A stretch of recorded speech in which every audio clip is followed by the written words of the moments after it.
they hear him. Down goes Frazier. Down goes Frazier. I forgot what the subject was after that. We started talking about Devin Haney, and yeah, I don't. Yeah, really we know did how... start talking about Devin Haney actually. Okay, so yes, so on social media, there's a big Twitter thing going on, which is nothing new. Twitter's like I love the Twitter feeds. Like they're so lit right now.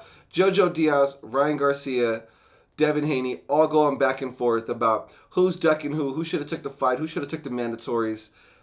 I don't know what to make sense. I don't know how to make sense of it. I don't know who's lying. I don't know who's telling the truth. I stopped analyzing who's lying and who's telling the truth, but I am excited to see Jojo Diaz fight Ryan Garcia, to finally see like Ryan Garcia in a really, really thick test. Campbell was a good test, but Jojo Diaz is a former champion, so I think that's a much more interesting test. And hopefully Ryan lives up to the expectations, because a lot of pressure and weight has been placed on his shoulders.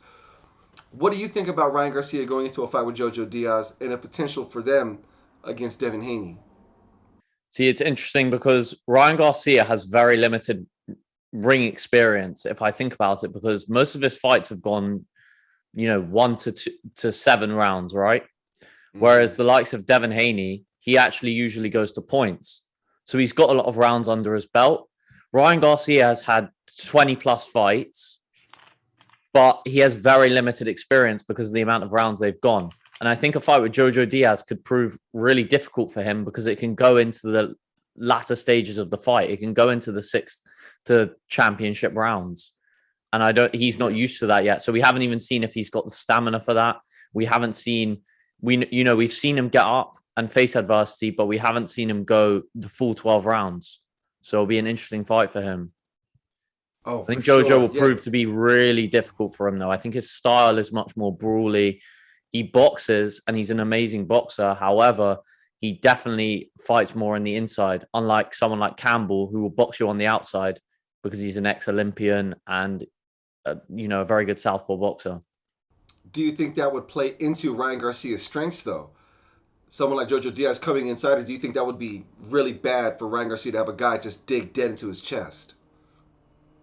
I think it will show a lot about his style. I couldn't even tell you because that we haven't even seen how he handles being inside the pocket. He's usually on the outside, keeping them at bay, and then will go for his knockout shot. So, it could go either way. If I were to predict, I think Ryan Garcia will win. But it will definitely prove to be a difficult fight for him. Mm-hmm. I think it could go the full 12 rounds as well. Yeah, Jojo Diaz, he likes his fights ugly. He likes to get there in the trenches, and he will have no problem stretching it out for all 12 rounds and make it just a slow beat down. So that's something that's definitely in his favor. The experience of him going 12 rounds with guys like Tevin Farmer. He just went 12 rounds with Javier Fortuna. So he's definitely got that championship experience, and that works definitely in his favor. Do you think both of them have the capabilities of beating Devin Haney afterwards? Is Devin Haney even worth all the hype that everyone's putting upon him, considering that his only real test up to date has been Jorge Linares? Is Devin Haney a test for Ryan Garcia, you mean, or Jojo Diaz? Do you believe that Devin Haney is a good challenge for both of them? And do you believe that Devin Haney is worth the hype that's been placed upon him? Because Devin Haney, visually, the vision test looks really good. But as far as his overall resume, his only real test is Jorge Linares up until this point in his career. Which you can say the same thing about Ryan Garcia. He's only had really Luke Campbell test him. Do you not think Gamboa was a test? Oh, okay. Yeah, I'll give it to Gamboa. I just feel like he's a little bit long in the tooth, so it isn't really a good gauge, because a prime Gamboa, I think, would have given Devin Haney considerably more problems. I think they thought he was like 37 or 38 at the time, and you're fighting a young 21-year-old. The kid's got cardio for days, but yeah, I guess you got a good point. I'll give him Gamboa.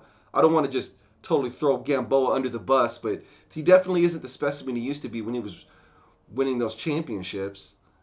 Look, I've always said this. At this current moment in time, Devin Haney beats Jojo Diaz and Ryan Garcia. Woo-hoo. Devin Haney's the better boxer. I would agree with that. I have no problem agreeing with that one. I think when it comes to guys like Devin Haney and even Shakur Stevenson, they're such good boxers. But yeah, we've not seen them really get tested to where we can be like, yeah, that's the product right there. But anyways, I don't want to bring Shakur into this. We're talking about Devin Haney, Ryan, and JoJo. But yeah, it's an interesting matchup. In terms of the politics that you asked before, I think that Devin Haney, as I've said, I think he wants to fight anyone and everyone.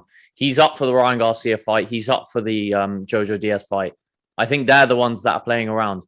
I mean, as we've seen, Ryan Garcia is the first mandatory to ever not take the mandatory, and he doesn't even want to be the mandatory for Devin Haney. He doesn't want that fight. Yeah, it's tough to be hungry when you're making all that social media money on the side. I'm curious to see how Ryan Garcia's career develops because he has all the talent in the world, but when you're sleeping on satin sheets and living in $1 million homes before you've really done anything in the world of boxing, it's going to take an unusually focused mind for him to stay on the task at hand, which is building his legacy and his career, which thus far has been underwhelming. But who knows? I'm going to give him 2020 on COVID. I'm going to let him have that year, but it's 2021, and I would like to see them fight 2 to 3 times a year if possible. You won't see that because of the amount of money that they're making so early in their career. So they're already picking the shots a lot. I would love to see that, but I just can't see it happening. With Ryan Garcia in the silk sheets, I completely agree. I think he's hanging around the wrong people a lot of the time. And I think he needs to be in Canelo's gym more often, probably, because he'd have more of a champion mindset. I mean, and that's not including the anxiety or anything like that. But when you hang out with influencers and you know how to optimize revenue from other streams, excluding fighting, it will make you comfortable and complacent, and you'll think, why do I need to fight?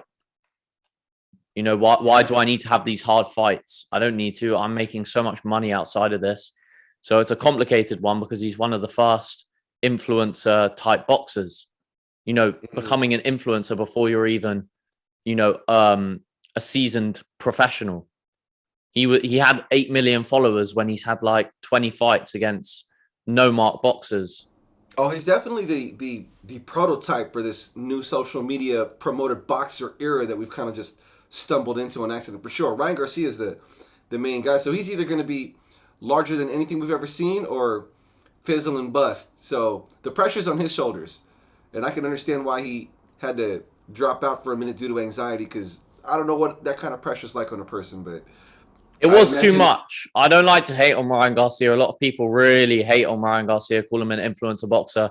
They always forget about his amateur experience and all these other factors that make him a great fighter. He can only do so much. Everything he's done is good so far. What more can he do? He's beat everyone that's been put in front of him, and he's doing the job. It's just difficult with all the scrutiny from, the audience, who are very harsh on him. The audience is very harsh on everybody, especially Ryan Garcia. I've never understood the Ryan Garcia hate. I don't look at fighters in that way. I kind of strip them down to their skill sets and their resumes, and if they got huge social media presence and social media clout to work with, for me, it's more power to them. I think that they should all leverage whatever they can to get as much A-side benefits or whatever that means relative to them when they go to the negotiation tables for the money that they should be making. But like I said, it is definitely very difficult to stay focused when you've got millions of followers. I'm sure he's making money hand over fist right now with sponsorships and social media endorsements. But Devin Haney, they're all looking to get at him.